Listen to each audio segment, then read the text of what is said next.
This is the Cash Considerations podcast with three guys from Pittsburgh, Philly, and Boston talking sports. God help us all. This is the show. Take it away, Dave. Welcome to the Cash Considerations podcast. Today is December 23rd. It's Thursday. It don't matter what day of the week it is because there's football every day because they keep moving the games. So there's Monday football, there's Tuesday football. We're in bowl season. We're not going to talk about too many bowl games or anything like that today because we did that on 8 in the Box with my guy B. Howe. You can go find that on the Cash Considerations YouTube channel. We're here, the boys, myself. I am Dave Sharapan, the Sportsbook Consigliere at SportsBK Consig on the Twitter. In full regalia for the holidays, for you people that you can find it on the YouTube, I'm wearing a Rudolph hat. It's pretty sweet. But the boys are here, first up in Boston, wearing his red, running around, getting some last-minute things taken care of. Carl Hascall, the coordinating producer, social media manager, email guy, cashconsidshow@gmail.com. Thank you again for all emailing your show. CH, you done Christmas shopping yet or what? How are you? How you doing? I'm done. I've been done for days. Done for days. And dude, you guys got to check out the YouTube on this one. We got to get this one up the Wizards because I'm telling you, Dave's got a hat for every team. I didn't know he'd have a hat for Santa's team too. This is unbelievable. Yeah, Santa leading the charge, Rudolph driving the sleigh, right on top of my head. Up in Philadelphia, we got Dan Alexander, the executive producer of the show, also co-host of the show, along with CH and myself. He's in green, offsetting my red. What are you wearing today, newbie? What's going on up there at Newbie Talks on the Twitter? I'm feeling festive. Love Christmas. I, unlike CH, still have some Christmas shopping to do. Usually around 7 o'clock on the 24th is when I really wrap it up. Finish it up. But yeah, I got the Eagles Santa hat on. And, you know, I'm going to get yelled at for their video croppers, but I got to show CH the shirt we're rocking today. Good old. What is that? Yeah. Little Nick Foley and Dynamite all up in here. So I'm pumped up for Christmas. Always love being with the family and happy to be here with my extended family on the Cash Considerations podcast. That's what we do, boys. That's what we're here for.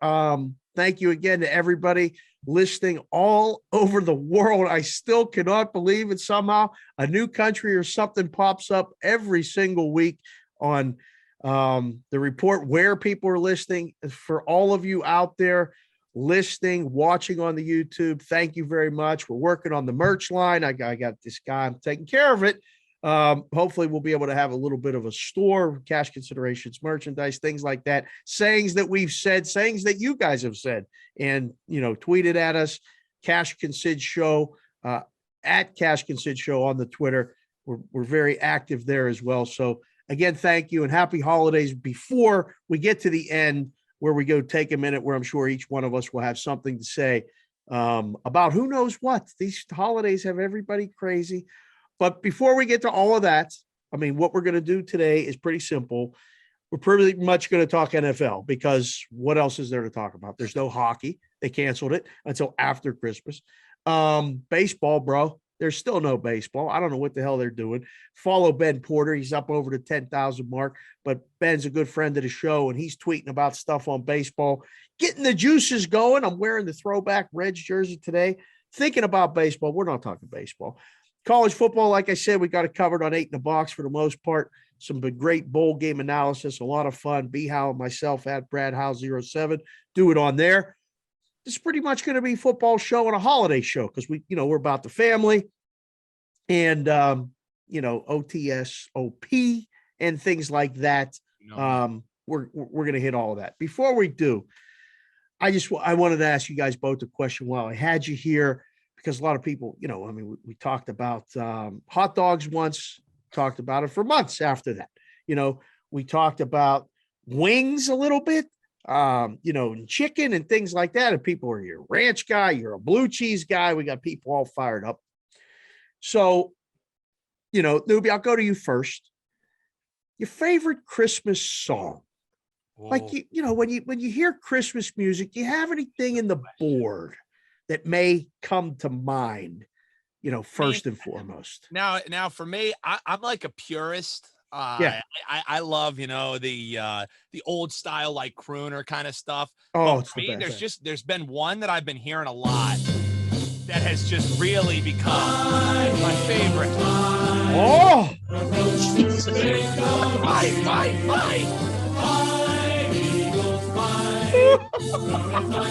One, two, three.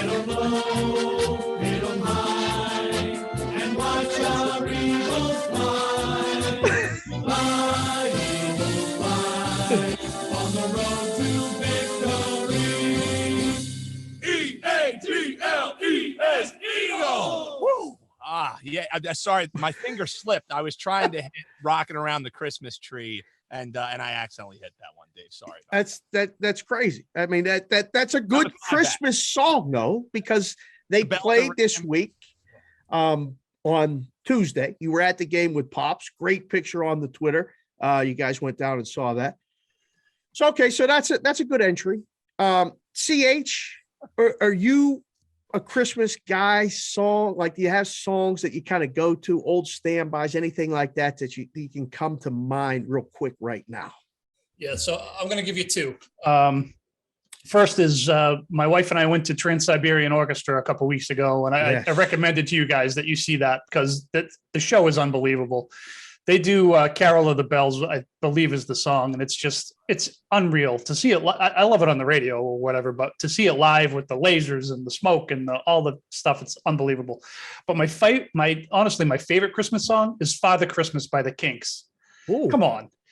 It's not Sinatra. It's not Dean Martin. Wow. It's not Andy Williams. It's the Kinks. And for some reason, I love that song. I'm not big on Christmas music. I used to be, but Father Christmas, give me some money. It's good tune. That's fantastic. Yeah, that's a good call. Yeah. I like the old stuff too. I love when groups like the Temptations Christmas and they sing songs in their thing. But there is one song that I just cannot get out of my mind. Newbie, do you have it in the board? The song that we just go to all the time. It's oh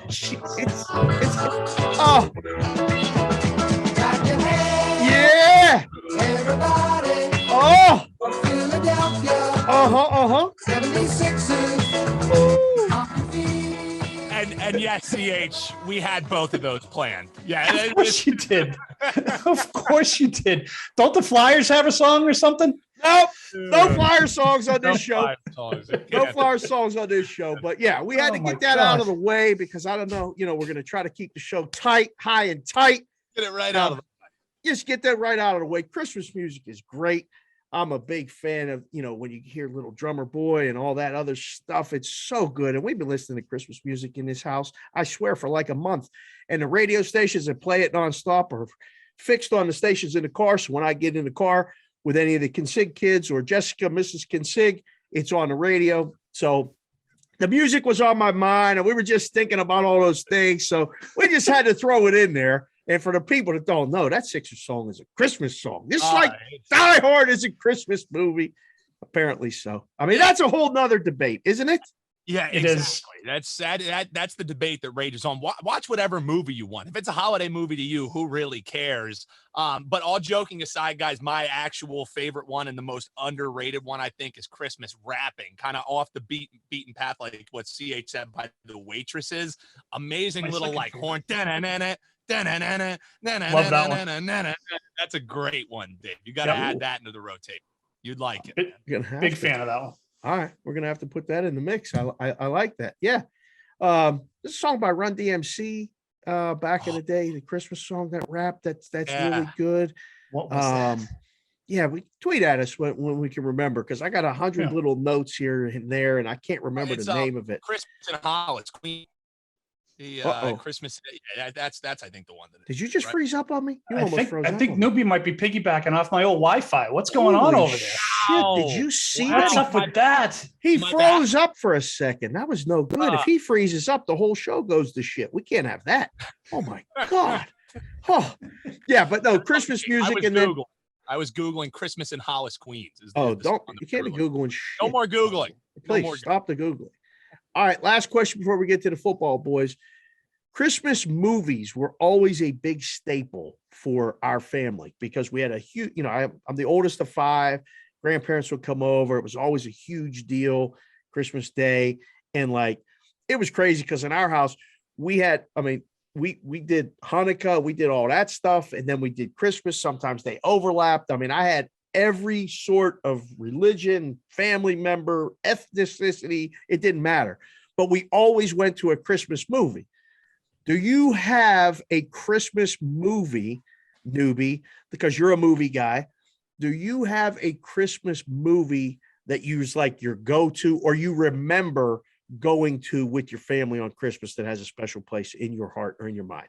Yeah, dude, I love Christmas movies, Christmas music. Every time of year, like I'm one of the people who once it gets into December, once the calendar turns is when I start switching it up. For me,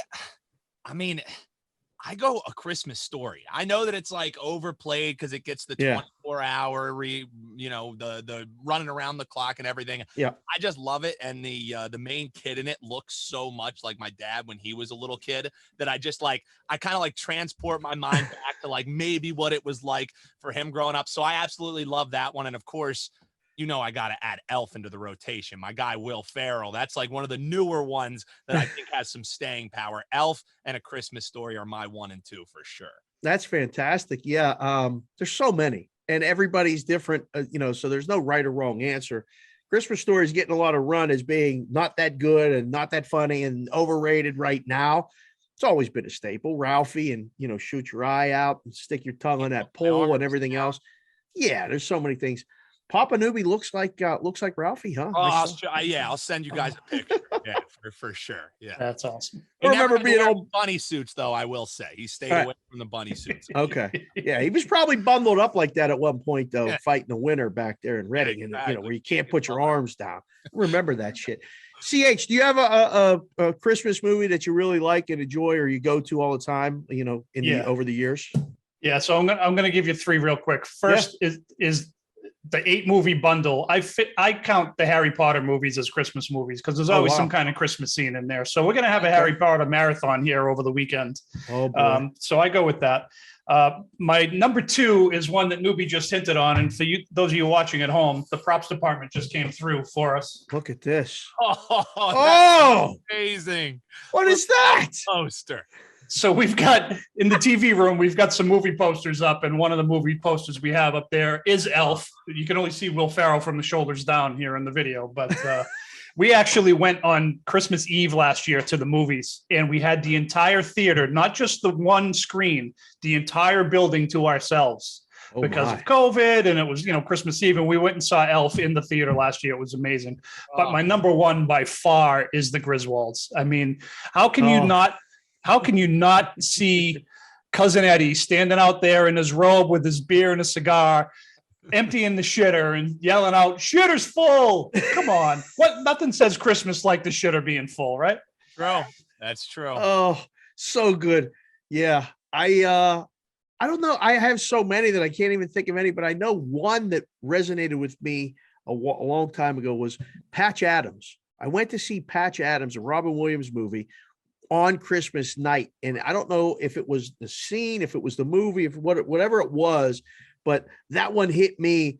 It's not really a Christmas movie per se, but it came out on Christmas. So I kind of associated with it, but that's one of 100 that I know we've been watching. I just took the kids to see Spider-Man over the weekend. I mean, movie. Oh boy, Spider-Man was excellent. I'm going to see it again tonight. I already saw it once. It's one that I think you got to see multiple times if you're into it. Yeah, it was really good. I highly recommend that one. Working on, trying to get them again to kind of start that tradition. But now everybody comes to the house. So we end up passing out, pap on one couch. Grandma's running around yelling at everybody because they didn't pick their shit up. There's bottles of wine. There's Christmas cookies out the fucking wazoo. I mean, it's nuts. So that's what it's about for me is the family time and all that stuff. So I just wanted to share that. All right. Before we get to the football, which we're going to right now, I wanted to mention the Book It Sports app. If you love the sports bet, listen up. The Book It Sports app is here to help you make your sports betting experience a breeze. Whether you're looking to talk shop, purchase picks, or simply need an app to keep track of all your action, Book It Sports is the app for you. In sports betting, transparency is key. And with the all-new Book It Sports betting score, you can easily separate the contenders from the pretenders. What are you waiting for? Download Book It Sports today for free in the Google Play and Apple App stores. And prove to your friends why you're the better. That's from Nikki, y'all. Obviously, Trent is changing the world. Now he's doing surgical streams and inviting people from all over to come and give him plays. It sometimes works. Most of the time it doesn't, but goddamn, the content is good. At Book It with Trent on the Twitter, on Instagram, all of those things. Book It Sports is a really cool thing for people that want to talk to people about gambling on sports. All right, newbie.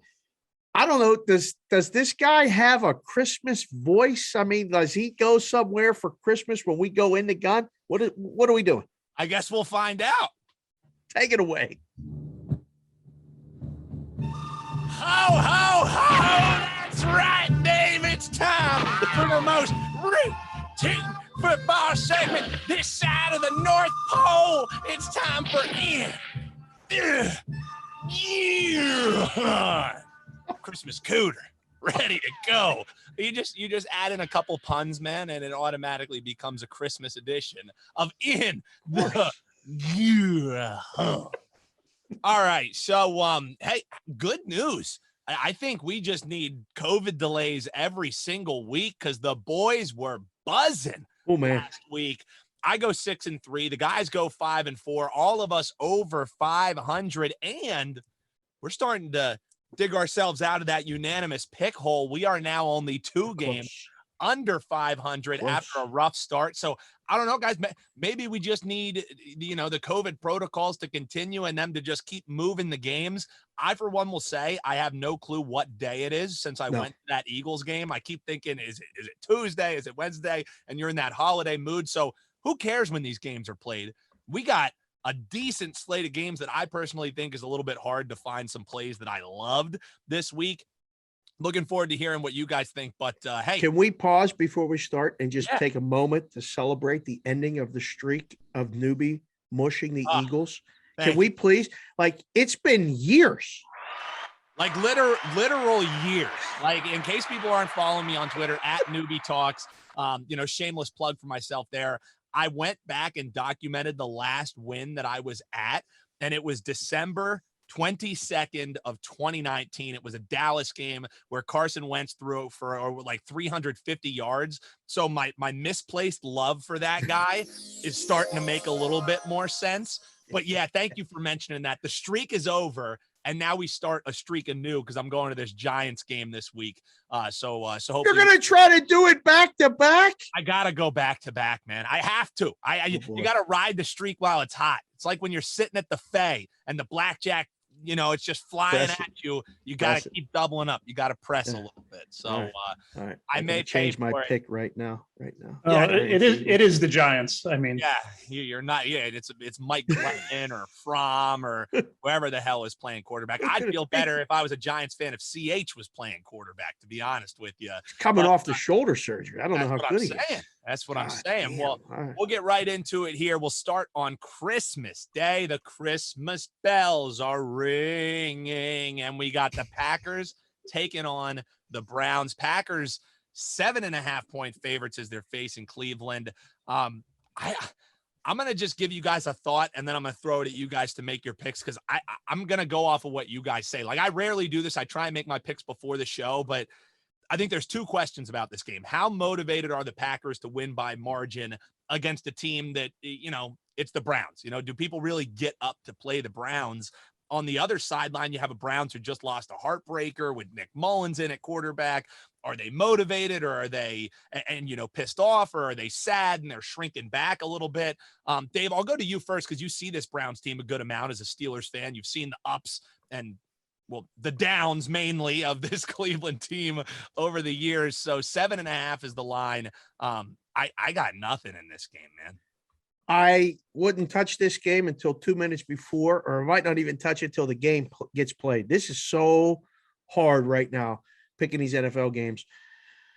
It's kind of cool that there's games on Christmas, and it's really cool that I'm not working in a book because I have to be working in the book. It's hard enough with the NBA and their full slate of games and taking up, different times and people coming into bed in between having Christmas morning, Christmas dinner, Christmas lunch, whatever it is. This game is right smack in the middle of the day, out west, 1:30 Pacific start, and you got Green Bay over a touchdown. Oy, oy, oy. I really say I want to take Cleveland, but I can't do it. I mean, I don't know how many points. If we get Baker back, we don't know. We don't know Keenum. Mullins. At least if I know I'm getting Baker, Yeah. I think there's possibilities of maybe more turnovers. They were ultra conservative against the Raiders. They should have ran the ball a little bit more. He tried to do too much on third down, finally put together the drive and couldn't hold on. I'd say I'd take Green Bay. I think you could take Green Bay. I'm surprised the line's not jumped up a little bit more to protect against the teasers. But again, it's only, Thursday? So maybe it will jump between now and then. I think it's going to go up, but I'd lay it before I would take it. Dave looking to throw a ticket into the CLV. Going with the Packers. CH, what are you thinking in this one, man? Yeah, I think Green Bay here with, let's see, they played 14 games. They got 2 games left after this week. They have an outside shot of, wrapping up the number 1 seed here with a win and a little bit of help, right? I think the Packers would like to get that out of the way. They can rest Aaron a little bit going down the stretch. Who do they have after this? They got the Vikings and then the Lions in week 18. So you can count week 18 as a win. So pretty much they could wrap up the conference here with a win. I think they can do it by more than the 7.5. So I'll take Green Bay. Yeah, and I'm going to go with the Browns, guys, simply because we're trying to dig out of the unanimous pick hole. And while I don't love this game, it sounds like neither of you guys do. Why waste one of our unanimous picks on it? So good thinking. Could land within this number. Who knows? So I don't want to waste a unanimous pick. I'll take the Browns in this one, though. I think both of the Saturday games are a sheer pass. We'll talk about the other one. Cardinals taking on the Colts. And the only reason why this one is a pass is because they just gave you the FU line. It's the Cardinals laying the 1 point, taking on the Colts. So it's a pick 'em. Your guess is as good as me. You guys know if Wentz is playing, then I'm obligated by contract of being the head of the Carson Wentz fan brigade. I'll take the 1 point. I don't like it even a little bit. CH, what are you thinking? Yeah, I think I heard earlier in the week, and it's probably an awful thing to say, but they're calling Kyler Murray Mr. October. And, it's pretty appropriate. He hasn't really done much. I know he was hurt, but I think the Cards, I think they might be done. They're not heading in different directions. Yeah, exactly. And one of these teams has the MVP, and I'll give you a hint. It's not Kyler Murray. Yeah. I think Jonathan Taylor should be the MVP in this league. We're going to say Carson. Sorry, newbie. Maybe you can cash in your ticket for a Taylor ticket instead of Carson. But I'm going with Indy in this one. I think if I tried to cash out my Carson Wentz MVP ticket, they would make me pay more money just to cash it out. How dare you make us hold on to this $50 all year long, all this time, right, for the worst ticket ever placed. Dave, what are you thinking in this? I think this is going to be a terrific game for what it's worth, because of exactly kind of what CH was laying out there. Do the Cardinals start surging again? Do the Colts, they keep the training wheels on Carson Wentz because they have to. Dave, what are you thinking in this game? Only basically a pick 'em price.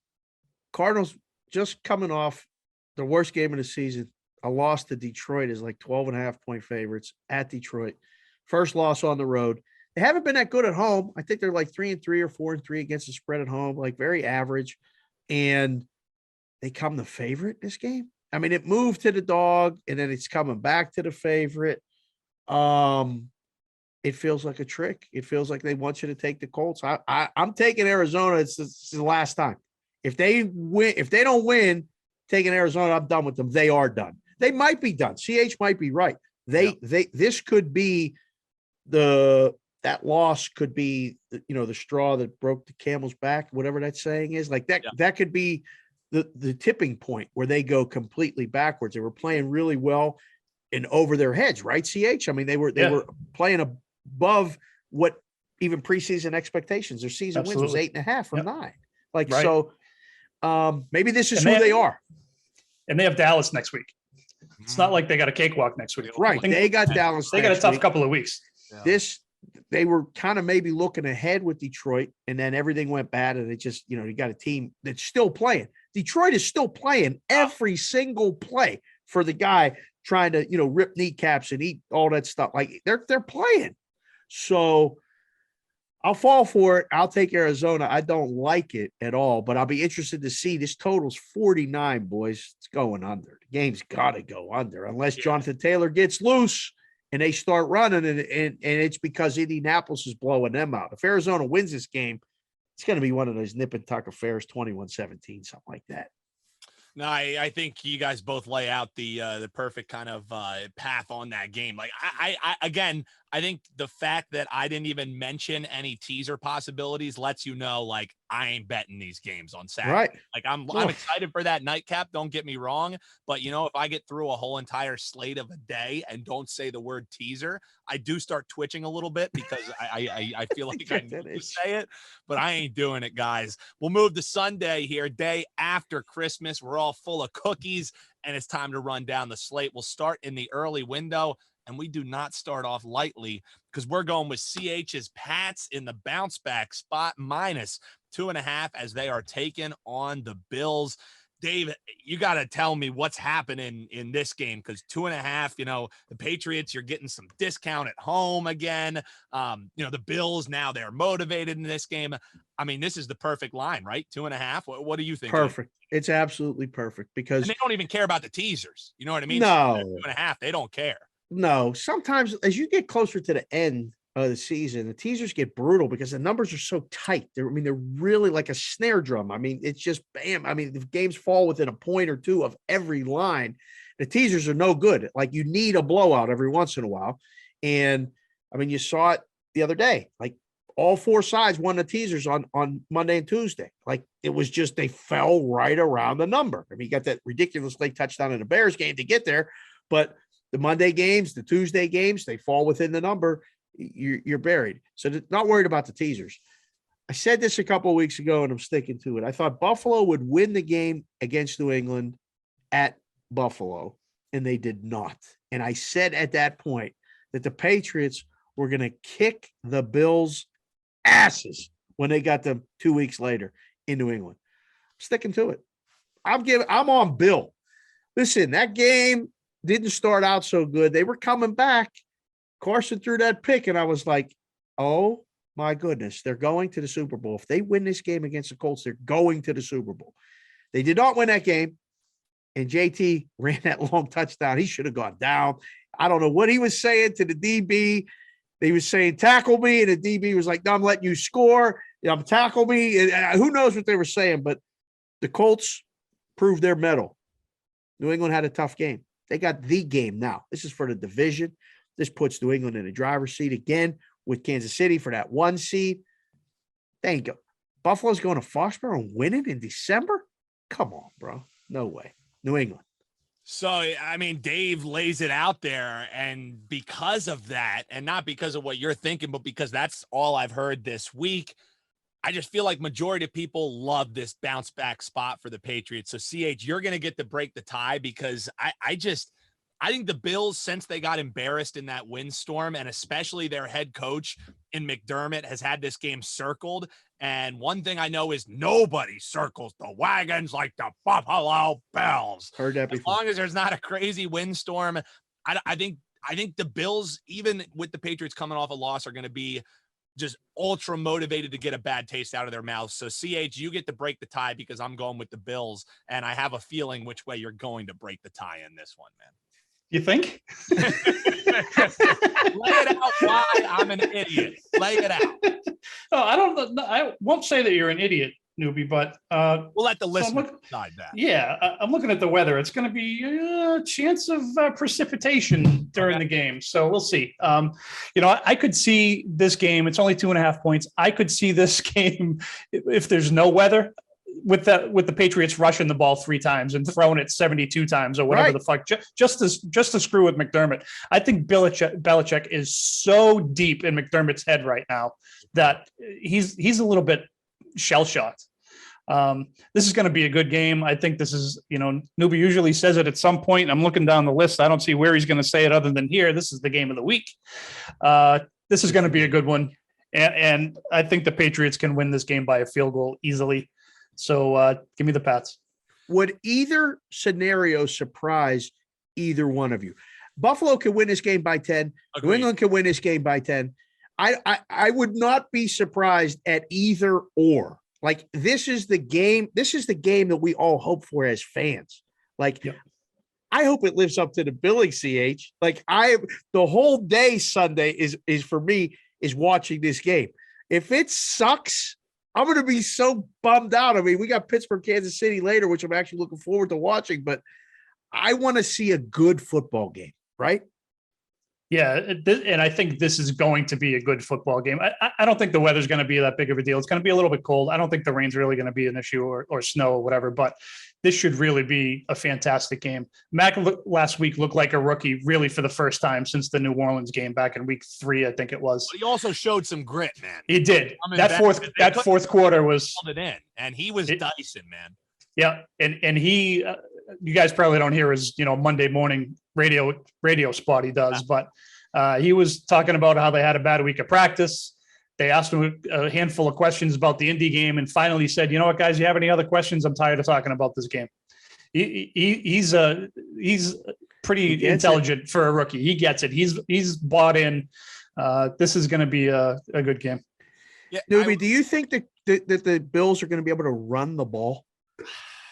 I mean, they haven't run the ball really good all season. Like, they have to run the ball, don't they? They 100% have to run the ball to win this game. And that's what I think McDermott would really be stressing this week in practice, because like CH said, if there's rain falling or if there's snow falling, regardless, the way that this offense is constructed and what Josh Allen does is not conducive to winning playoff football. And playoff football is making yourself weatherproof by being able to run the ball. They need to bring that part of the game along.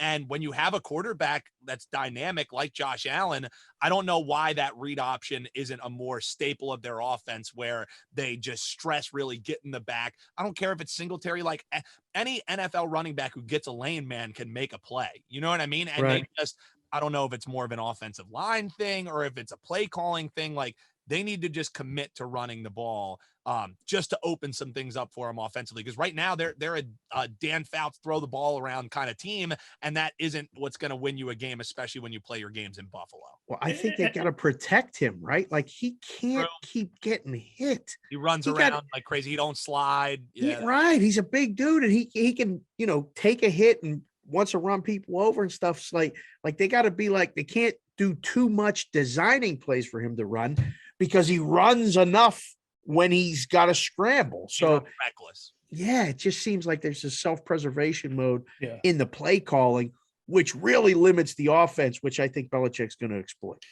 And Beasley being out makes it a little harder for them to run. Of course. Right? Because it's a weapon that's just flat out not in the game. Yeah. Right. Yeah. Yeah, it's interesting. It's getting great two-way action at books. You can see it. It's bouncing between 2.5 and 2. The money line.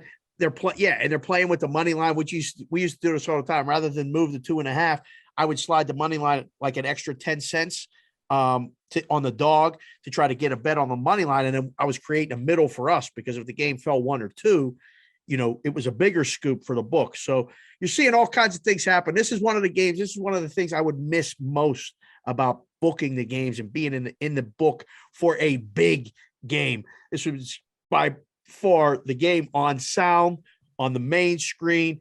Everybody in there is watching it. Nobody gives a shit about Jacksonville and the Jets or the Rams in Minnesota and all this other stuff. It's all about the Bills and the Patriots, boys. Let's play some football. Yeah, I was going to say, I mean, I can't believe you guys think this is game of the week when you got Jacksonville, New York coming up. I mean, come on. What are you guys talking about here? Sorry.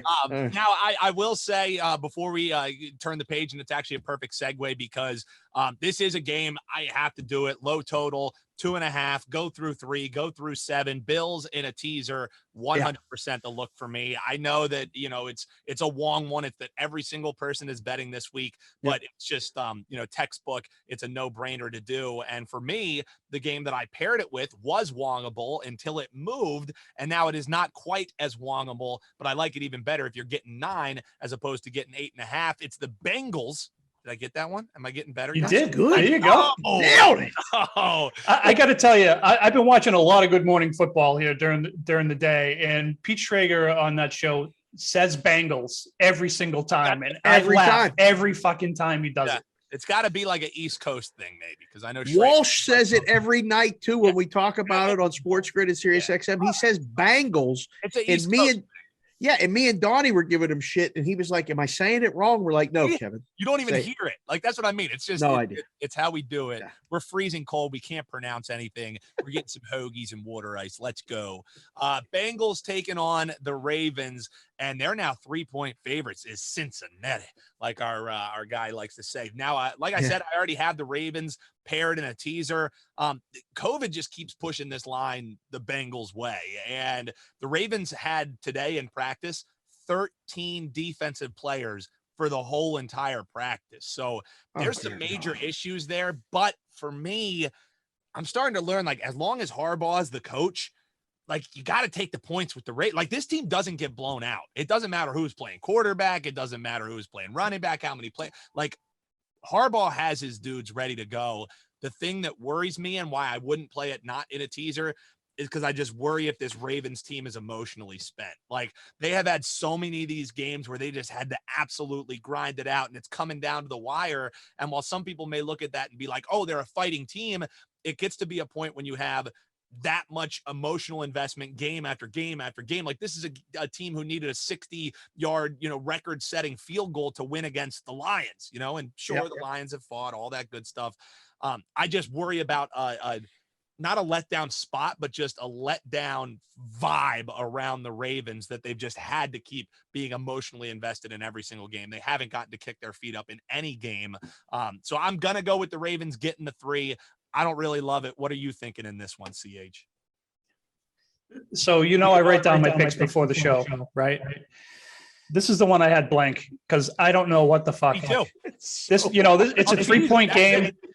It's a 3-point game. I could see it landing 3. It's the right number. I feel like no matter which side you take in this one, it can be the wrong side very easily. But I'm going to go back to, I know it's tough to beat a team twice in the same year, but 24-point win for the Ravens last time around. And as I say that, I'm talking myself out of it. Give me the Bengals. Yeah. He's going with Susanna Hoffs. Dave, what are you thinking in this one? Cincinnati taking on Baltimore. It doesn't sound as good. What do you think? Baltimore. That's what all people say. Thank you for listening to the show down there outside the DC and metro area, but in Baltimore as well. The Bengals swept the Steelers. They beat the Ravens in game 1. They get this. They're 3-point favorites at home. They can sweep both the Ravens and the Steelers in the same season. Just say that out loud. It's crazy. I mean, it's hard to believe, but they went to Denver last week, played a great road game and won. They win this game, they're going to win the division. They're going to win the AFC North if they win this game. This is the stepping stone signature win for the Bengals to take that next step and be that team, be the favorite in the AFC North. Until it happens, I got to take the Ravens in the points. I saw that video about, I posted it on my Twitter at SportsBK Consig with Harbaugh going on the sideline and being a dude and being a coach and asking his players. He knew what he was going to do, I think, and he was just waiting to get that maybe not and kick the extra point thing. But 42 seconds left on the clock and giving the ball to Aaron Rodgers. What are you going to be, up 1 or tied? It don't matter. He's still getting the ball. So try to win it and force him to have to get the thing rather than try to defend it. Whatever the case is, all these analytics, all that other stuff, nobody knows shit what's going on the sideline or what's going on in the locker room when you see that video. I don't know shit about this game. This is one of the hardest games of the season to pick. So I got to take the dog at 3 points. Could be dead wrong, but that's who I'm taking. Yeah, and especially give me the 9 points in a teaser pair with the Bills. That's the look for me. We'll move on. Last early game that we're going to be covering here before we move to the late window. We get you one total, one side, one prop. We got the Eagles taking on the Giants, and the shitbag Eagles, like, they're coming alive, guys. They're rolling. They're having fun. They're 10-point favorites, though. in a divisional game when they have a COVID outbreak going on. Like, CH, what the hell is going on that the Eagles are laying 10? I know to the lowly Giants, but what the hell is happening in Philadelphia, man? All that fertilizer in them roots, man. It just took a couple of weeks. They're growing. They are growing.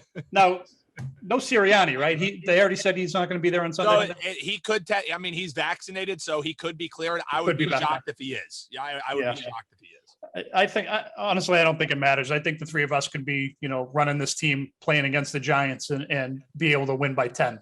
I don't know who's playing for the Giants. They could bring Eli back and have a better chance with whoever the fuck they have playing quarterback. I will go with the SBEs. I haven't figured out what SB could stand for if it's not shitbag. I'm sure we'll come up with something. We'll ask. I don't know. We'll ask Nick Foles about it and see what he thinks.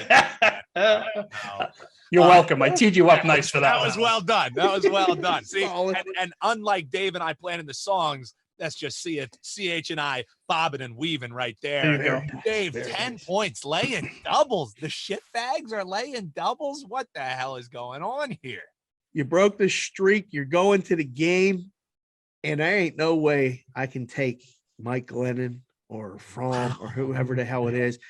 I mean, I wouldn't bet this game with real money, like real money. I mean, it might be a fun play, or it might be wait for the Eagles to be trailing or tied and lay less than 10. But I ain't enough that, I mean, it's going to get to the point probably starting next week where you just circle all the dogs because nobody wants them. And in the book, man, if there's 16 games and all these dogs, ain't nobody betting them, more than 8 are going to cover. You're going to come out ahead. It's not this week yet. It's not yet. And it's not the Giants. Give me the Eagles laying the points. So I can't believe that we're going to be using a unanimous pick on the Eagles laying doubles and a game that I'm going to. Are we getting a little cocky here? I don't know, but I do know that I can't look towards the Giants, and it really doesn't have much to do with Glennon. It doesn't have much to do with Fromm. It has to do with the fact of how horrible the Eagles played the last time that they faced off against the Giants. It was Jalen Hurts' worst game of the season. Horrible play calling job by Sirianni, or who's ever going to be calling plays this week. I just think this Eagles team is starting to get the mantra of why not us. Now, don't get me wrong. I'm not going to be going and pulling off the rubber band and saying, oh, they're going to make noise in the playoffs. I think they're probably a one and done team in the playoffs, but they have a little something working right here. They get a chance to exercise their demons at home with some adversity. One thing that this team is good at is facing through adversity. Also, as a favorite, I know they haven't laid a number like this in a while, but the Eagles under Sirianni, or I guess you could say with Hurts playing or whatever, the Eagles have been decent as favorites, especially this year. 2-0 or 1-0-1 when you're looking at favorites ATS, depending on what line you're looking at. I'm laying the doubles, make it a unanimous pick, guys, and we may be sick to our stomachs by Sunday afternoon, but we may be one game closer to inching over 500 on the unanimous pick. So that's the early window, boys. Moving to the late games, we have 2 games here and one that Dave's excited for, so I'll give him last crack at this one. It's the Chiefs. And this number has been bouncing all around because of COVID issues, I guess, both ways. Chiefs sounded like their whole entire city was out with COVID for a little bit. But as we record right now, 5:43 Eastern on a Thursday evening, the Chiefs are now 10-point favorites, basically painted across the board. There's some 9.5s here and there, but this is a line that has bounced around from 7 up to 8, back down to 7, and to 10. So there's information maybe moving that. It may be smoke moving those lines, but the Steelers just got their big win last week, and do they really in this holiday season want to travel to Kansas City? Hell yeah. I don't know, but I do know as long as Tomlin's the coach, I'm taking doubles with Tomlin every single time. Give me the Steelers plus the 10. CH, am I crazy? We got 2 back-to-back doubles games. I'm going favorite in one. I'm going dog in the other. Steelers, Chiefs. I mean, you've had a pretty good read on this Chiefs team. What are you thinking? So we're going to go with 10, huh? Because I'm looking at the board again right now, and it's all over the place. One place is 7.5. It's crazy what's going on. It's crazy. And I wanted to ask Dave about this, but actually, Dave, let me ask you, why would this be so wildly inconsistent across the board from all these different places? We got -7.5, -8, -8.5, minus 9.5, minus 10, minus 10.5 is what I'm seeing on the board. How can it be that diversified? Because nobody knows shit. That's why. I am just teeing you guys up today. It's just not, this is it, baby. This is just hit it right down the fairway. We just striped that one 320 right down the pipe. No, as a book, you're like, what do we do? And some guys in the philosophy is like, we'll move it down in case they don't play. And other guys are like, fuck it. What if they do? And we're letting people lay 7.5 with the Chiefs. The initial number was 9.5 or 10. Sit there and wait, because surprisingly, nobody's betting it either. Because if you bet the Chiefs, and God forbid Mahomes don't play, you're fucked. If you bet the Steelers and your guys don't play, what's it going to move? A point or two? It ain't going to move that much. So I'd be of the philosophy, leave it and let some people bet. Because if the Chiefs play, they're going to run. I mean, the Steelers are the worst first half team in football. They got no shot. If they get down, like the last 4 games, they've been down by a combined score. I think I heard Marco on one of the shows on Wager Talk, newbie, like 75-9 has been the scores or some shit. They get down to the Chiefs, it's a wrap. They ain't coming back. They're getting blown the fuck out. So I don't know, man. It's hard from the books, but like you guys, we've been doing this show now for a year and talking about the lines and looking at this stuff. We're on the social media, looking at people's stuff. Do you feel confident? I mean, of all the games on the board on a rundown and stuff for today, I was like, we got to mention it, but I have no idea what to do with this game. Well, I think if you're able to get 10 with the Steelers, I think you take that, right? And I think if you have another out where the line is a little bit shorter, I think you just talk this into it. Don't you go Chiefs first half? You know what I mean? Like take the Chiefs in the first half. That's the best play in this game. Take the Steelers for the game. You know what I mean? Right. Yeah.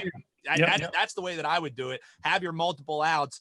Take the 10 if you can get it. Lay the, what would it be, like 4.5 first half with Chiefs, or is it going to be closer to a touchdown? It's all over the place. It's if you click Find the lowest line you can get first half Chiefs, take the biggest line you can get Steelers, and see if you can hit both. Absolutely. You can find as low as 4, as high as 6.5 in the first half. Now the 6.5, somebody's paying attention, because 4, you know, if the line's 7.5, 8, the first half's 4.5. It's half of the line usually. Well, somebody's paying attention. They're like, fuck that. The Steelers stake in the first half, make it 6.5 and see if they'll lay it and see if we can get somebody to grab the Steelers in the first half in a number, or get one of these betting bots that people use all the time now. So I don't know. I mean, CH, we got spreadsheets, we got things and that. What are you taking in this game if you have to take this game right now? Yeah, so I can tell you, first of all, I'm taking Pittsburgh plus 16 in a teaser. I mean, that's a lot of fucking points. That's a ton of points. That's a lot of fucking points. Fuck the wall. You know, I looked at it this morning and I was thinking 7.5, and I was leaning Kansas City 7.5, but 10? 10's a lot of points. I think I need Pittsburgh to win this game for my own personal rooting interest, right? I'm going with the Steelers. I don't think I've picked the Steelers all year long, but I'm gonna go with Pittsburgh and give me the 10. Dave, are we making this bad boy unanimous? Hell yeah. We did it with the SBEs. We're doing it with the Steelers. We're taking 10. We're taking it. We got to win this game to help the Patriots get that 1 seed and make it a little bit harder for the Chiefs to get back to the Super Bowl. All you people in Kansas City and Chiefs fans, not personal, just business. But the Steelers defense is for real. And TJ Watt is going to make things very uncomfortable for Patrick Mahomes. I don't think they're going to be able to run the ball at all. They don't. I mean, it's kind of an afterthought when they run the ball. They run it when they're ahead. I don't think they're going to get – I mean, if the Steelers play this game right, this is going to be a close game from beginning to end. If they play it wrong, or like they have been playing, and get too far down, they're going to be down in the first half. There's no question. That would be the biggest surprise to me, is that the Steelers are tied or within a touchdown at halftime.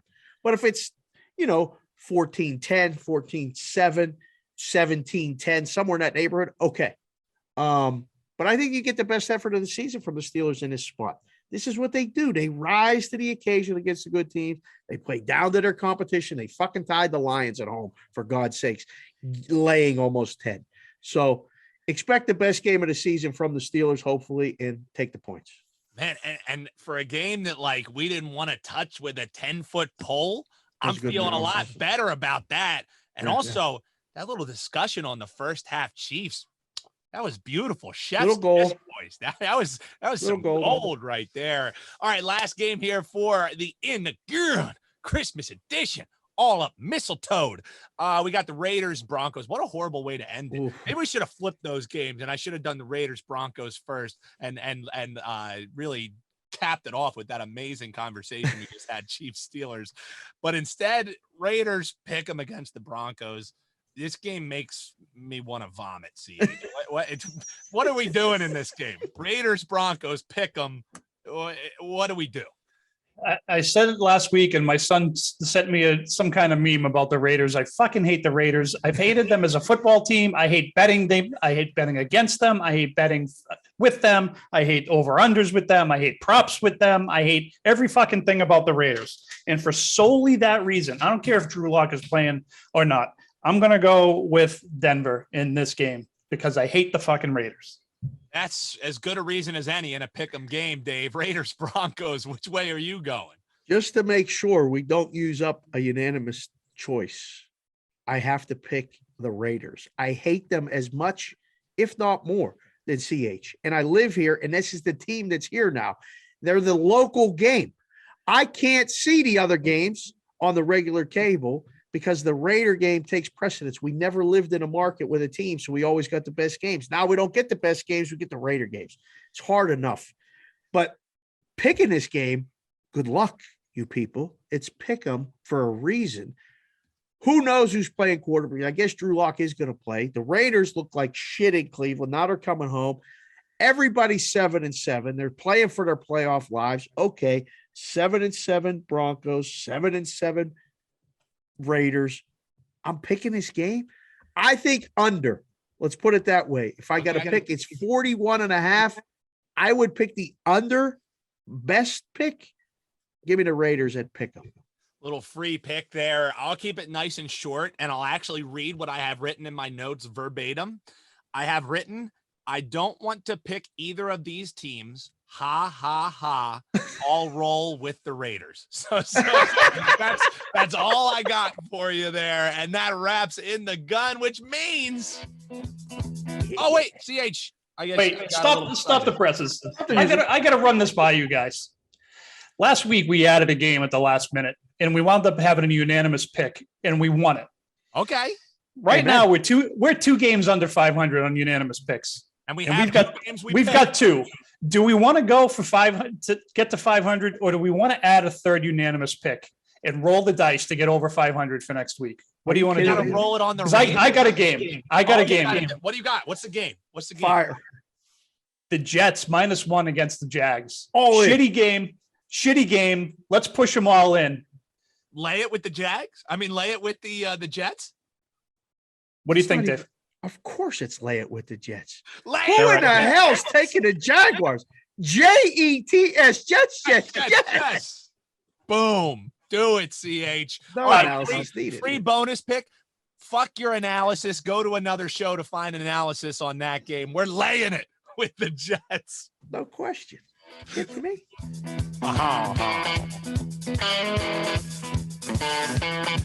Beautiful cash considerations, listeners. It's time for one total, one side, and one prize. Oh, man, get that guy a record deal already. It's OTOSOP. All of us missed our P last week.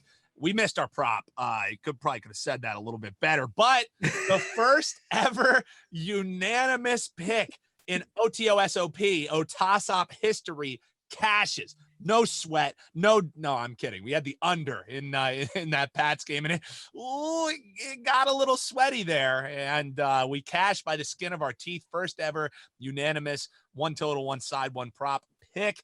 We also nailed all our sides. So solid week last week. We all missed the prop, like I said, but first time in a while. I think this might be the first time that we all like tied, went 2-1. 2-3. Yeah. So, that ain't bad. So CH, I don't know. It's been a while since you were batting leadoff. So I'm going to let you, and that wasn't a snide remark. That sounded like a shot. Sounded like it. Definitely was not intended. But one thing I will say before we throw it to CH, he'll bat leadoff here. If you did play all of Dave's picks this year, you would be up a cool 4.1 units. So how about that? How about that? You don't even need to pay for a package for that. You get it free here every week. Just listen to the show. Just hit the subscribe button, people. I mean, that's all you got to do. You ain't got to pay nothing. BK Consig on Twitter, up 4.1 units. That's a good ROI, as they say in the industry. There you go. CH, it's total, it's sides, it's props. I don't care what order you give them in. Just give them to me, baby. All right, here we go. So I'm going to give you my side first. And there's a lot of good games this week, and there's a lot of good numbers here, and I'm not really sure about. Good numbers, for sure. I'm up in the air on. We just picked 8 games, and I'm not sure that I like any of the picks I just gave. So I'm going to go with what I know. I'm going to go with the Patriots to win by more than 2.5. Like I said earlier, I think this is going to be a great game. This could very well come down to a Nick Folk field goal in the last 2 seconds of the game for the win, especially since he just got snubbed on the Pro Bowl vote. So I'm going to go with the Pats minus 2.5. Now I can finally go to the well. I kind of hinted at this a couple of times during the last couple of weeks, but over the last 2 years, when teams that have been mathematically eliminated play against each other, the over is 11-1. We got the Jets and Jags over 41.5 this week. I don't care who's playing quarterback. Nobody wants to tackle in these games. Nobody wants to get hurt. They want to get through the next couple of weeks. Give me Jacksonville and the Jets over 41.5. And I'm a little bit, it's Thursday night. I'm trying to find the prop that I really want. I want some kind of Rob Gronkowski receiving prop. I don't know if it's a touchdown. I don't know if it's yards. I don't know if it's receptions. I can't find any of them. So I'm going to just go. I'm just going to go with the Gronk over reception, whatever the number is. And you know what I'm going to do? 5. 4.5 or 5. 4.5. Perfect. 4.5 You know what? 5. I'm going to take Gronk over 4.5 receptions, and I'm going to parlay that with an anytime touchdown. Wow. So that's going to be my pick. Gronk over 4.5, and we'll see what the number is. If it winds up being higher than that, I'll still take it. But Gronk over 4.5 and an anytime touchdown. So Patriots minus 2.5. Yeah. No, go ahead. Patriots minus 2.5. Jacksonville and the Jets over 41.5. And Gronk, number of receptions plus an anytime touchdown. That's going to probably be a nice plus 250, plus 300 is my guess. I love that Gronk pick too, because of all those injuries. No more Fournette, no more Godwin. Mike Evans has kind of been a disappointment this season. I also would probably look towards maybe some Ronald Jones props as well. Receptions, maybe. I think they're going to be passing the ball, but I love that Gronk prop for sure. Dave, I'm going to let you bat cleanup here. So I'll slide in mine. I don't have much analysis on my stuff. For my total, you guys know I love going contrarian. You guys know I love. We got a guest somewhere. I don't know about. Let him go. He's on a roll. But it's the beer, man. It just starts flowing. Some eggnog. It happens, man. So I'm going to start off with the total here. And you guys know I love going contrarian. I don't think there's a bigger contrarian pick on the board this week than going under in the Ravens and Bengals game. This thing has been steamed up all the way from 36.5 to where it's sitting now at 45. Everybody and their grandmother is betting the over. So you know what? I'm going to say, hello from the other side. And I hope all your fucking tickets lose. I'm going under 45. That's the total for me, boys. As we look at the side, I feel like I talked myself into looking at the Chiefs in the first half, but I'm going to stay away from the tout sides and the totals. And I saw that Andy Dalton is on the COVID-19 list. I also saw that Justin Fields is dealing with an ankle injury. The Bears are hopeful that he's going to play, but if he doesn't play or he has to leave the game, you know what's happening. It's St. Nick on Christmas week. Are you kidding me? Nick Foles with a chip on his shoulder is going to get to play against a dead Seahawks team. It's pure conjecture because we don't know if he's going to play or not. Give me the Bears plus 6.5, and I'm going to pray with little sugar plum fairies dancing in my head that Nick Foles gets into this game. Disrespect that this guy doesn't get on the field anymore. He is way better than some of these other backups that are out here. This is absurd, man. So what's up, CH? Dave, that was like the opposite of AP ceiling play right there, wasn't it? Yeah. We haven't had a camera pointing down. Yeah, and luckily I had pants on this time, so I'm not gonna get ended up canceled or anything. So yeah, the opposite of the ceiling play, and it kind of makes you look down and maybe vomit a little bit in your mouth. Give me the Bears and a dead fish coach in Nagy getting the 6.5. And if Nick Foles doesn't play, I'm going to cry and be like, why didn't I just take the tout, the Chiefs in the first half? But I'm going to take the 6.5 with the Bears. And my prop, nice and short, guys. The Eagles, they don't really score long touchdowns, but what they love doing is giving up long touchdowns. So I know everybody's thinking, no, Mike Glennon, Jake Fromm, how are they going to get the ball down the field? The Eagles, when they score, 5 yards out. I mean, these are big, long drives they put together. They don't really score on many X plays. So I'm going to go with the New York Football Giants to have the longest touchdown of the game in the Eagles and Giants game. It's plus 175. I like that payout. I think it's worth a roll of the dice because the Eagles always have these broken plays. You could even see a potential pick six going back the other way. Eagles to not score that longest touchdown. So Giants plus 175 to score the long touchdown. Bears plus 6.5. And I'm fading the steam, Dave. And I'm saying nobody knows shit under 45 in the Ravens and Bengals game. Where are you going, my man? That is my total, my side, and my pro. Wow. That was solid. Good work there, sir. Thank you. So for the longest time on this segment, we always tried to pick unique things. And then we kind of made the executive decision actually live on the show that fuck it. If you like what he likes, you can pick it. So Newbie, I got another song stuck in my head. Do you have it ready where we could just kind of pop it in right now? Because I'm thinking this is what is going to need to be done with my picks for OTOSOP, if you got it.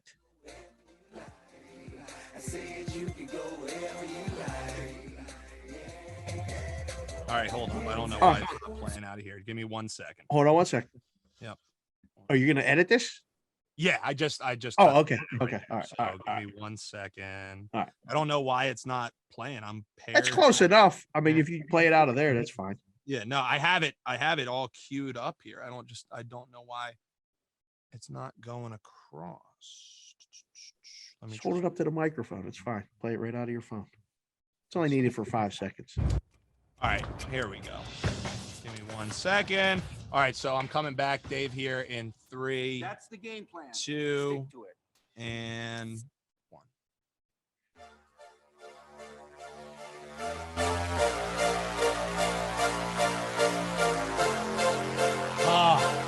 Ever you like. Snacks on deck, Patron on ice. Oh, I love it, baby. Great call, Dave. TI, whatever you like. All right.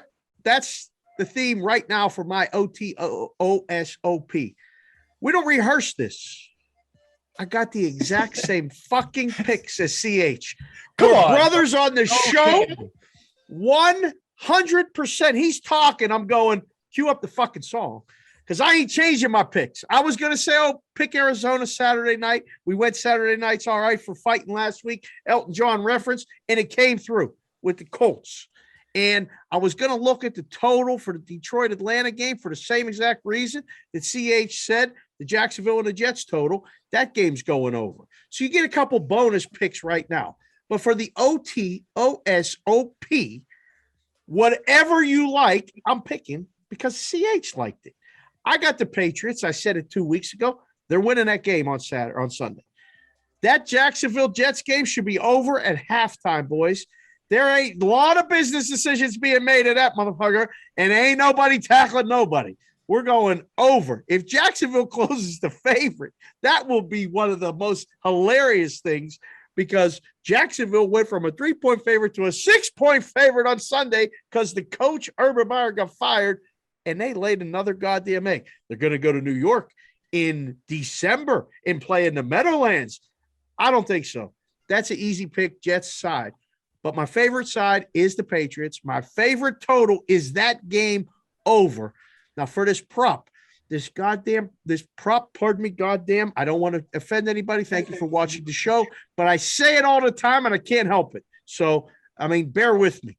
Sorry. But, yeah, I mean, it's nothing personal. This Detroit Lions, Atlanta Falcons prop, I found it on DraftKings, okay? A guy named Amon-Ra St. Brown. Oh, he's a good player, man. Really good player, receiver, and Kyle Pitts, another good player. Combined receiving yards over 149.5 is plus 150 on the DraftKings weekly specials drop down. There's a limited number of props on as we record on Thursdays every week. I went and scrolled and found it. Deep research. My man, Dane Martinez, pointed this out to me on the Sports Grid show, Pro Football Today, that appears that I appear on Sunday mornings right before the games start. You can follow along on SiriusXM 159 or just watch us on Sports Grid. But he pointed this out to me, and I went, wait a second, who is this guy? He went over his receiving prop in the first quarter on Sunday. The books aren't adjusting this number. So you can play this straight, his own receiving yards, but combine this with Pitts, who is going to catch most of the passes for the Falcons, and take plus 150. OTOSOPTI, whatever you like, whatever CH likes. Patriots win the game side. Total, that Jets game is going way over. And there's your prop. Amon-Ra St. Brown and Kyle Pitts over receiving yards, 149.5 plus 150. Back to you, sir. Oh, So good. yeah. That's going to be stuck in my head all day long. All day. That does it for us here, and wrapping it up.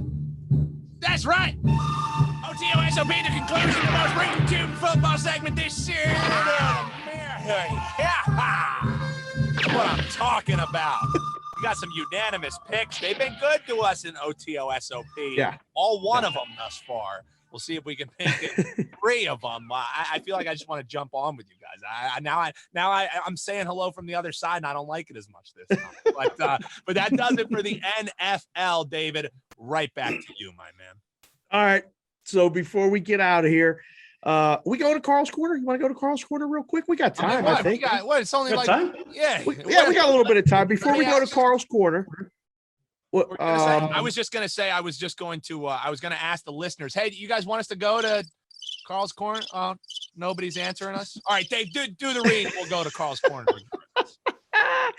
You ever wonder what 30 plus years of sports wagering experience, along with the number 1 ranked sports investors in the world, according to Google, first page looks like? Just go to www.eastcoastsportsinvestors.com. That's our friend Jeff Dawson. It's a perfect time. He's doing all kind of new stuff, packages, getting ready for the new year. So jump in there, get some nice hats, some nice merch. He's doing the winter merch as well. But more importantly, I know the guy. He's doing the work. He's grinding. He's had bad weeks. Yes, everybody has bad weeks, but he's putting in the work every day. Reach out to him on the Twitter at ECSI Sports Invest.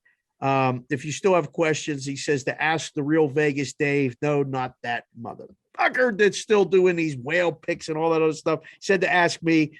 There's no I in team, just win in profit. Go find Jeff at ECSI Sports Investors. All right, CH, what do we got in the corner this week? That's right, Dave. It's time for Carl's Corner. You never know what he's doing over there in the corner, and you might not want to ask, but we're finding out. Carl's Corner with your host, Carl Hascall.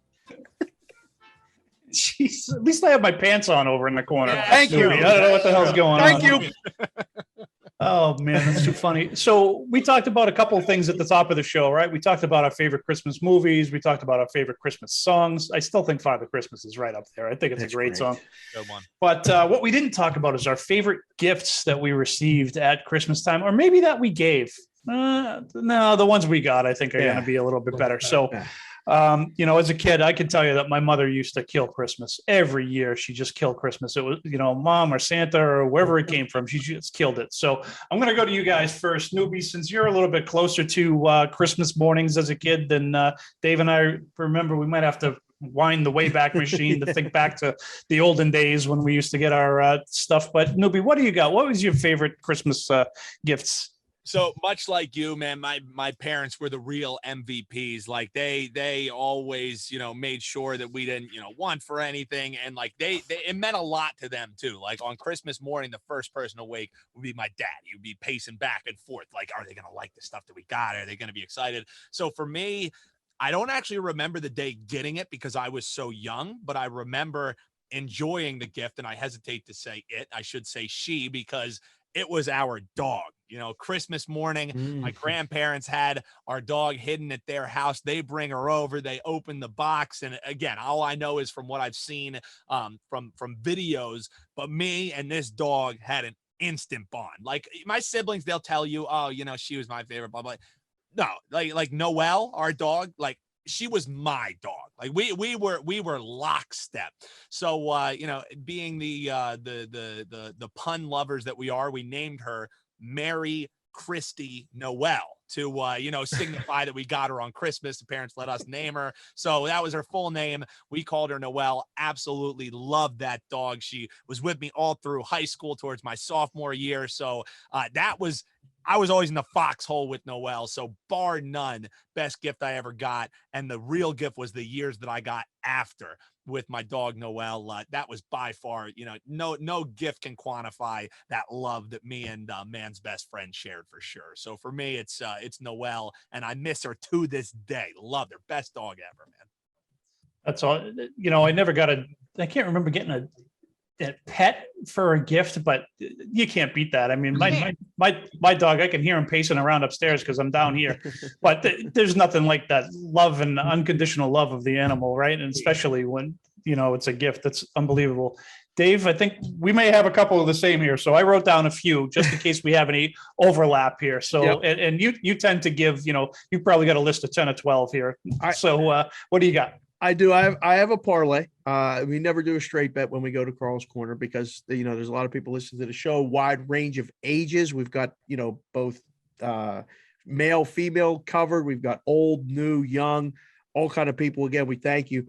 My list included, the one that I remember as a kid, kind of like, wow, that lasted for multiple years, not a dog, but it was a pair of rollerblades. It was the first pair of rollerblades, and we could actually play hockey on skates, not at a rink. Changed our lives. And we would go down hills. We were crazy. We didn't have no stoppers.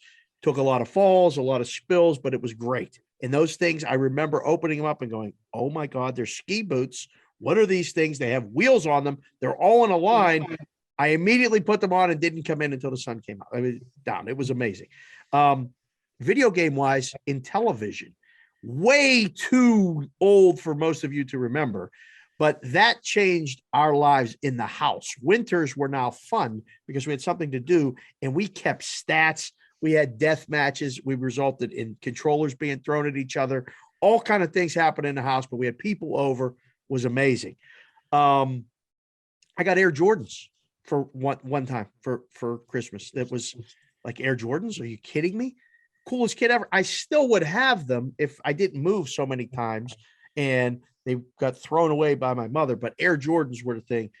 Well, you guys know me. Between all the music, the jerseys, the this, the that, the first flat hat that I got that looked like my dad's hat, I think I was 10. I wore that thing to school like I was some wise guy every day for the rest of the winter. Every single day, I wore that hat. And they were like, Dave, why you wear that hat? It looks like a chauffeur hat. It looks like a, fisherman's hat. It had all kind of people, kids. I remember every one of the boys in the neighborhood were like, "Why are you wearing that hat every day?" I said, "I don't know. I just love this hat. And I love the way I look in the hat." I used to walk to the bus stop looking at the shadow going like this. Is that thing right? That flat hat is probably the reason why I love wearing hats so many times today. So the hat, one of those cool ass, like wise guy hats, one of them short bill things, wore it forever. That was it. All right. So now, Dave, it's just the three of us here, right? Nobody's listening. Yeah. No. Right. So let's be honest. Let's be honest. If we brought Mrs. Consig into the room right now, would she say that you still have that hat? Oh, for Because sure. you've got so many hats. You're going to say, no, I was 10 years old.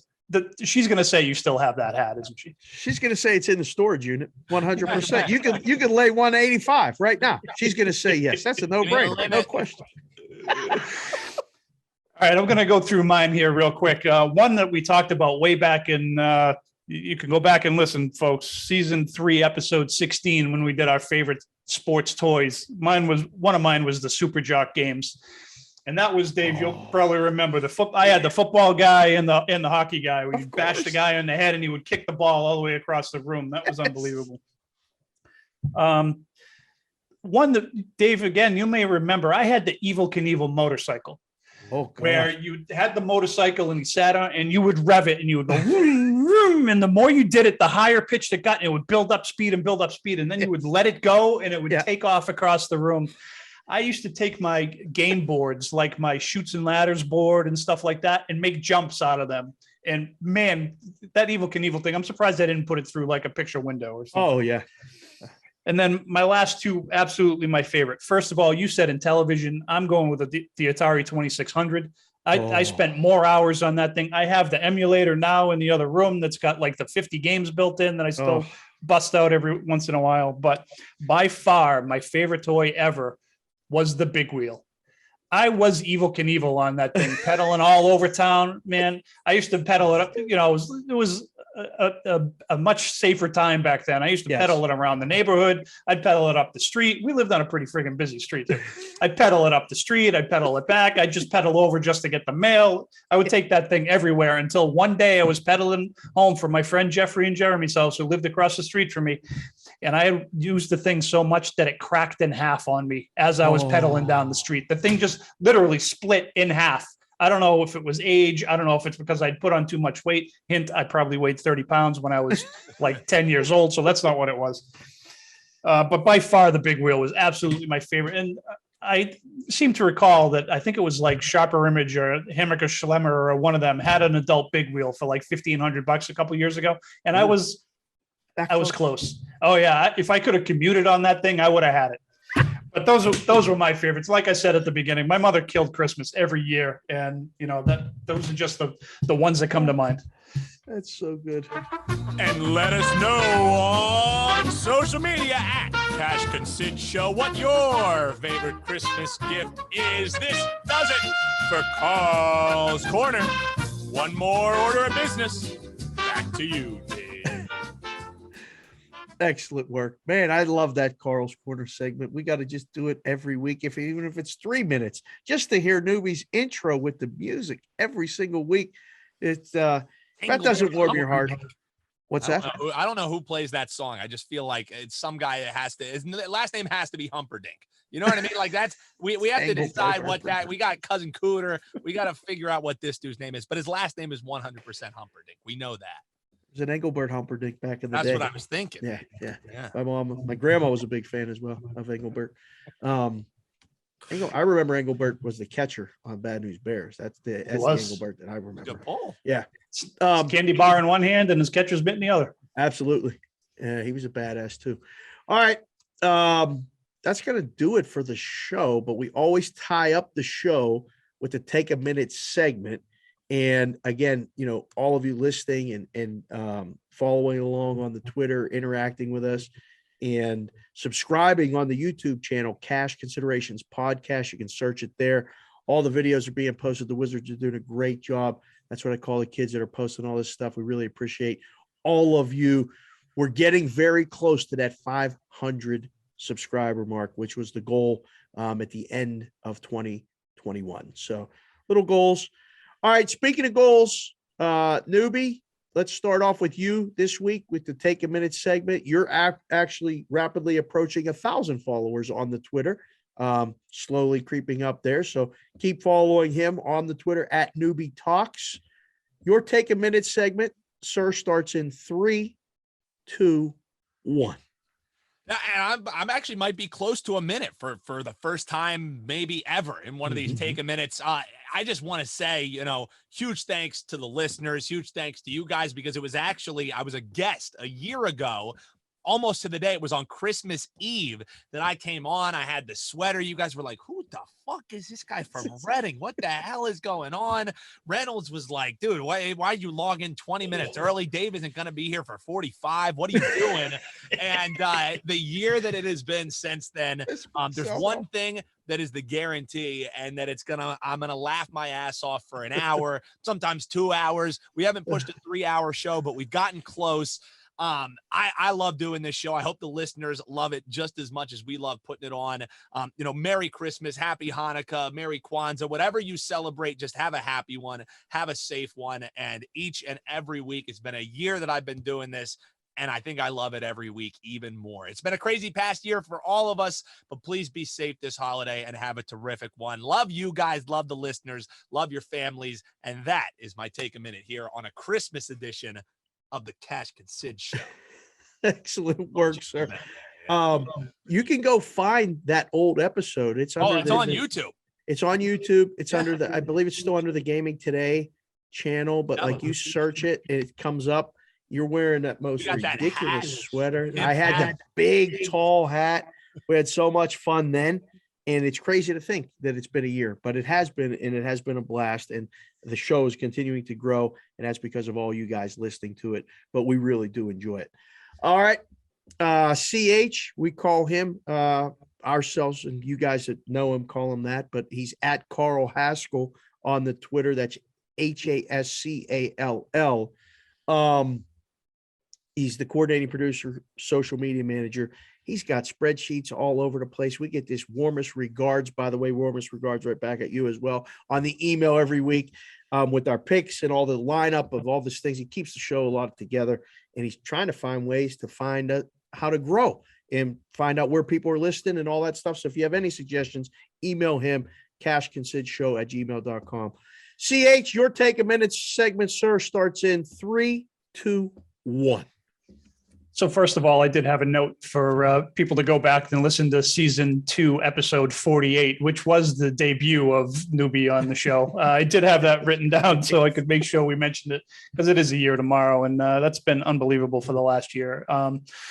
But what I want to say is to everyone out there, you'll probably listen to this Thursday night or Friday, or, maybe you're listening to it on the way to your Christmas gatherings on Christmas Day. What says Christmas more than the Cash and Sid Show, right? Wrap everyone up in the minivan and listen to these guys for an hour and a half. But just for everyone out there, I hope you have a great holiday. Spend a little bit of time with the family. Maybe you haven't seen them very often the last couple of years, and give them a big hug, because it's been a tough couple of years, and who knows how often you've seen everyone. And it may be with the way things are going, it may be a little while before you get to see them again. So give them an extra hug, give them a little extra love. And Mom, if you're listening, I love you, man. Get better. And that's my minute. Thanks. Excellent work, sir. Yes, well wishes to Mama Hascall and everyone else that's out there. And, everybody has something. And that's another lesson that, we all have learned personally and have shared together through all of this and doing the show and getting to know each other. So always keep that in mind. All right. My Take a Minute segment starts right now. I'm going to reiterate both of what you guys said. It has been a year since we did that show. I actually went back and took a peek and listened to some of it, watched it, and thought, if you'd have told me a year ago that we would be doing this show now and doing everything that we're doing with it, probably would have bet the no. If you'd have told me that we're moving NFL games a year later from where we were last year and what everybody went through, I'd have probably bet the no. We're doing it. Everything you don't know. I mean, literally, I say it every day of my life to my wife or my kids or my associates, family, friends, whomever. Nobody knows shit. None of us do. Okay. The one thing that we do know we can take from the NFL, the game goes on. Everybody keeps it moving, and you got to keep doing it, and you do it together. I mean, we have pieced together this show together. You guys, wherever you're listening to the show, everybody's going through something, but you need help. You need help together. I am blessed with a wife and 3 daughters who help me every day. As much as I am a pain in the ass to them, I couldn't do any of this without them. Everyone has someone like that in their life. If they don't, be that person for someone at this time of year. The holidays are such a special time for all of us. And I've been in sports books, again, for 18 years. I was in the Caribbean one year for the holidays, and it was the weirdest time of year because I was by myself. But the people that I was there working with kind of took me in and brought me into their families that time. So in the book, I used to see that all the time. Like, there's a lot of lonely people and a lot of people just coming in to bet the games, and they got nowhere else to go, and it's cold and they want to watch the games. Be nice. Be nice. That's all I'm saying. Just keep that in mind. I don't want to get too preachy, but this time of year is a special time where you just got to just look at somebody and say, hey, man, Merry Christmas, Happy New Year, Happy Holidays. Doesn't matter how you say it, it doesn't matter what you say. It's how you say it. Just say it with meaning, and it will maybe make somebody's day. So I'm going to do that for the boys. We're going to tie up the show. Again, remember, nobody knows shit as far as all these games and stuff go, but just remember that everybody's in it together. And Merry Christmas, Happy New Year, Happy Holidays. We'll be back next week on the show, but man, share it with somebody and just enjoy where your feet are this week, especially for the holidays. For the boys, he's Dan Alexander, AKA Newbie. We call him Newbie Talks on the Twitter. For Carl Hascall, he's at Carl Hascall on the Twitter.